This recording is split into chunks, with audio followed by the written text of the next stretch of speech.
Hello, my name is Witness Abuto and welcome to the Elections Hub. This is your one-stop shop for everything elections 2020 as we bring to you highlights and the issues that will make the news during the course of this election. Today we've already had the introductory videos, and today we are going to be looking a bit deeper and starting to look at one or two issues. And we'd like to talk about the outdooring of the vice presidential candidate for the opposition party, the National Democratic Congress, the NDC, which happened about a week ago. And basically, I think the program was well organized, social distancing. The place was well lit, lighting was good, the design was quite on point, the music was good as well. And one takeaway was the very, good communication by the General Secretary of the party, Mr. Johnson Asiedu Nketia. I think his extempore delivery was amazing. One could really tell that he's mastered the art of communication, and that was really good.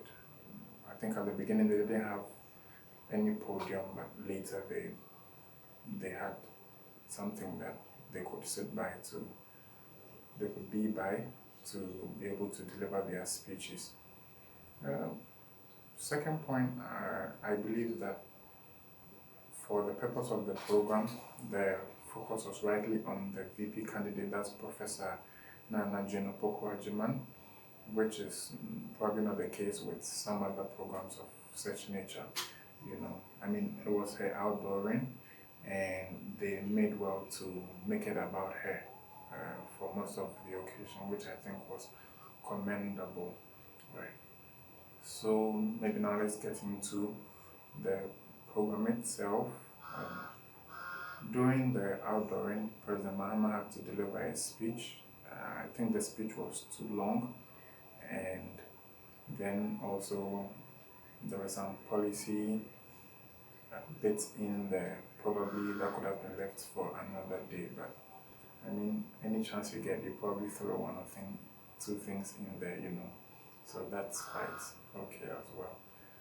I believe Professor Nana's speech was quite good, and it was quite straight to the point.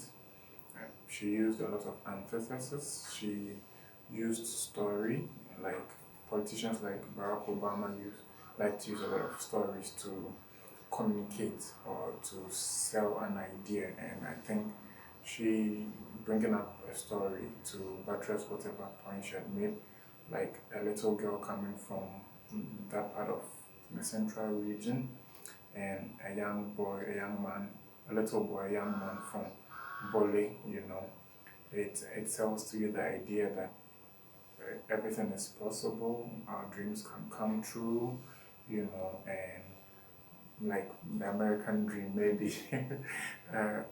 That's more like a Ghanaian dream, perhaps. So, yeah, that was quite good. And over the course of her speech, she would throw subtle jabs here and there. I think against discrimination.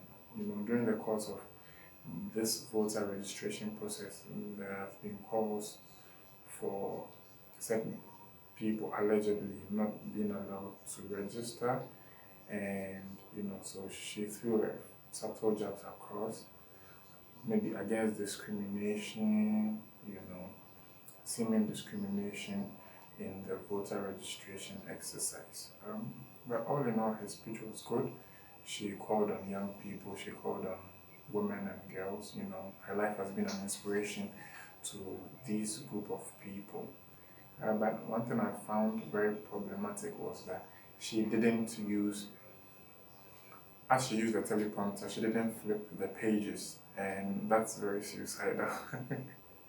Because if you are reading from a teleprompter, it's something that is of technology, and there can be a glitch at any time. When you look at people like Barack Obama and probably Bill Clinton, as they deliver their speech using the teleprompters in front of them, they flip the pages as they go along. So plus or minus, there'll be like a page or two within where they are, So that in case there's any problem, you can quickly. Her use of the teleprompter was good. She had challenges, as was evident, but like I'm saying, at the last part, I think there's a problem, a glitch with the teleprompter, and you could see how she struggled to flip to wherever she had gotten to be able to finish up her speech at the latter stage. And her point that I found very profound was that she, as much as she's been one of the first through the door, she wants to make sure that she's not only the first, but she would hold the door for others to walk through. And I found that statement very profound. She's had the opportunity, but she wants to make sure that other people, maybe more specifically other girls and women, have the chance that she's had, that she will use the opportunity she's had to open more avenues for other people to be able to get to where she has, or even do a lot more better than her. And finally, I would like to talk about her argument or her model of 21st century Ghana. The professor talks about what she envisions Ghana to be, and these are things we must aspire to.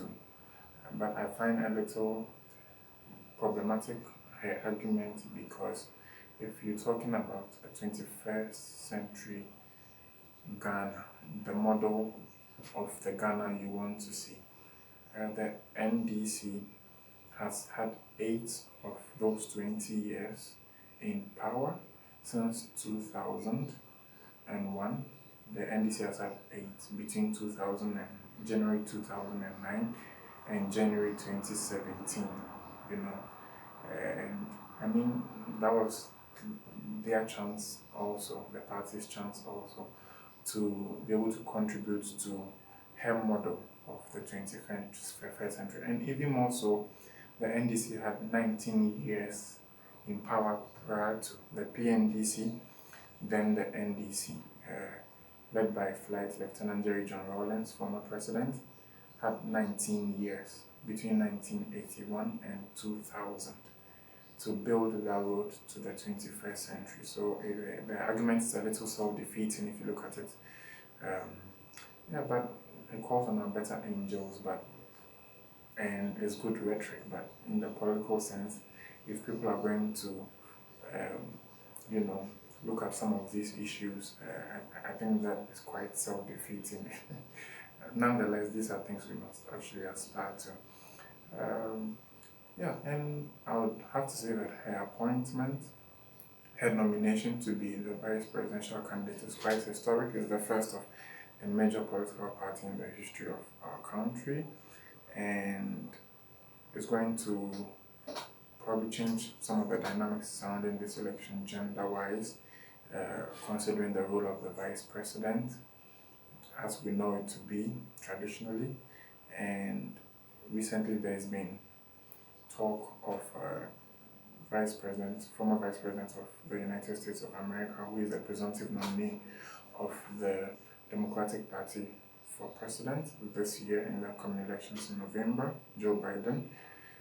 He's committed to choosing a woman as his running mate.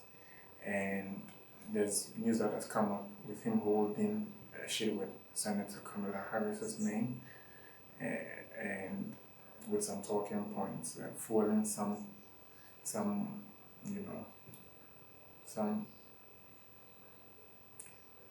news or fueling rumors that she's going to be the nominee and the running mate of the former vice president. So this year is going to be an interesting one, and the dynamics of these elections are going to be quite interesting. And you would find everything you need to know on this channel. Before I go away, I would like to say shout outs to some of the people who have been supportive, who have, been there trying to guide and, be of support to this initiative. I'd like to mention Daniel Sedo here. I'd like to mention Paul Bilechi. I'd like to mention Edem. I would also like to mention all my other friends, everyone who has been supportive. I really appreciate, and I'm happy to do this because it would help to inform, and also because you encourage me to go on to do more. So next time we'll bring you how young people can impact this election and why we should participate to make our voices heard and make our votes count. Thank you for watching. Till I come your way next time. Bye for now.